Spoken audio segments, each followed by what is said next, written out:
Hey guys, Nyx here. I wanted to make a quick video covering 5 different things, and I figured if I did it in my normal style, it would probably take me 2 weeks to do. So I'm doing it this way. So, hi, this is me. So the first thing that I wanted to cover was the changes that we saw put up in the blue post by Blizzard last week, talking about how certain vendors will now have recipes and rep rewards from later phases in phase 1. Now, this has a lot of implications for a couple different things, but I primarily wanted to focus on the dedicated crafters. The idea before was that people were going to get to 60 and act as dedicated crafters for the Road to Rag event, essentially just parking themselves in a city and just crafting everything for everybody. Most of the recipes in phase 1 could be funneled to them. There were very few that you yourself as a dedicated crafter would have to go out and get yourself because of either the recipe was BOP or it was off a rep vendor, which you would have to grind that rep for. But with this new change, there's more recipes added to it, and that's going to require higher reputations to get. So I think we're going to see kind of a split in the dedicated crafters, those who get to 60 and kind of just park themselves and have the recipes funneled to them and they act as dedicated crafters. And then the others who get to 60 and start working on acquiring the rep required to buy these better recipes.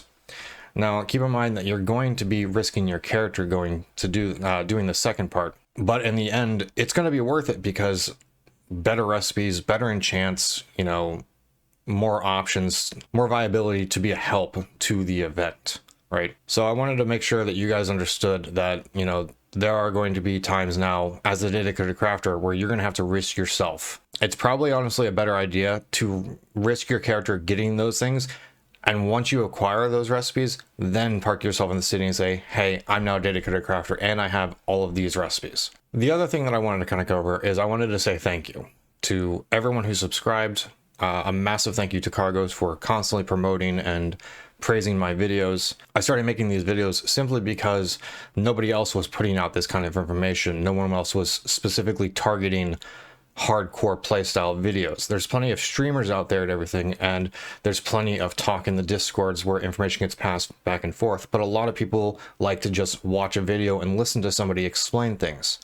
So that was my reasoning for creating these videos. And so I thank each and every one of you for, the kind words that I've gotten, the praise that I've gotten from every one of. As of the release of my misconceptions video a week back, I had just hit 300 subscribers, and as I'm recording this now, 7 days later, I'm at almost 400. That's kind of cool. So thank you. So with that out of the way, I kind of wanted to go into what's next for my channel. What kind of videos am I going to be putting out, in the future and everything. This is where I'm going to kind of halt the brakes a little bit. I had 2 more video ideas to put out before SOM.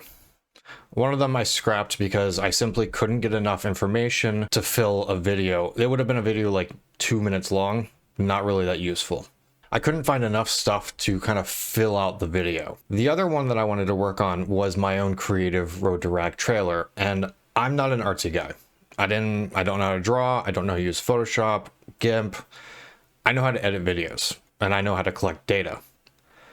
Those 2 things I'm decent at. Well, I'm good at collecting data. I'm still decent at video editing, at least in my mind. So what's going to happen then? As of right now, I have no other videos to put out.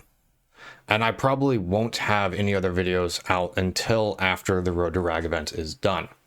At which point, by then, I should have some new ideas flowing, some new subjects to kind of cover on a hardcore basis. I might even branch out and cover a couple other games that I like playing because, hey, I play more than just WoW. So that's what's going on with that. So what about SOM then? Well, I'm actually going to be streaming it.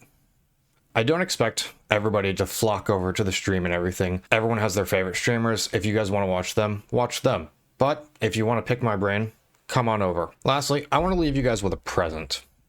So back when I first started making videos, my first 2 videos, the Guide to Hardcore and the Guide to Hardcore Professions, there was supposed to be a 3rd video out. And I ran into the problem of, similar to this scrapped video idea, I didn't have enough content to fill out a video. It would have been a very short, kind of 2 to 3 minute video explaining something, or less, not really explaining something, but giving you guys access to something that I had worked on for quite a while. During my data collection, and research and scripting for those first two videos, I had another idea and I started working on that on the side. And I never actually finished it by the time I put out those two videos, and I kind of set it off to the side for a while, and I eventually came back to it. So what I'm going to show you guys now is very much a rough draft of the sheet itself. It's not very pretty looking. It might be a little bit of a jumbled mess, but all the information is there to pick through. Maybe I'll take some time in the future and kind of pretty it up, you know, organize it a little bit. But for the most part, here it is. So what you guys are looking at is essentially a weapon progression for hardcore. What I did was I went through and I took every weapon that is available from vendors, from boss drops in dungeons, and quest rewards. Now this sheet took a long time to make. Down at the bottom, I've got tabs for each style of weapon: wands, daggers and fists, one-handed swords, one-handed axes, you know, everything's there. Staff and polearms, ranged covers both bows and guns. Everything's separated by alliance and horde. Shield and offhands over here, again separated by alliance and horde. And the way this sheet works is essentially I've got the name of the weapon, what the DPS is, what the required level to obtain it is, either the required level to buy it off the vendor or the required level to start the quest chain that rewards this weapon, suggested or recommended levels of about when to actually obtain this weapon. And then on the side there are, you know, just the additional stats that kind of come with the weapon. This is why I script my videos.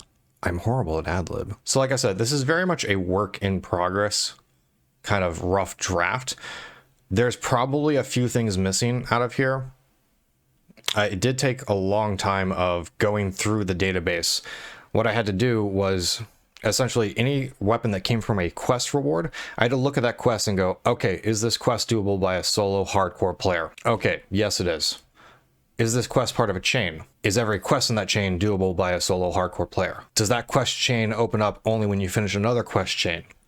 What about those quests?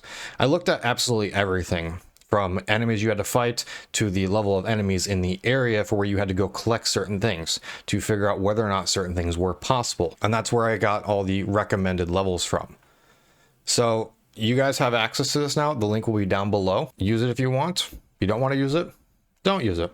But it's here, it's available. So with that, again, I want to say a massive thank you to everyone who subscribed. And again, a massive thank you to Cargos, as well as DefCamp and Melderon, who really kind of helped inspire me to start making the videos in the first place.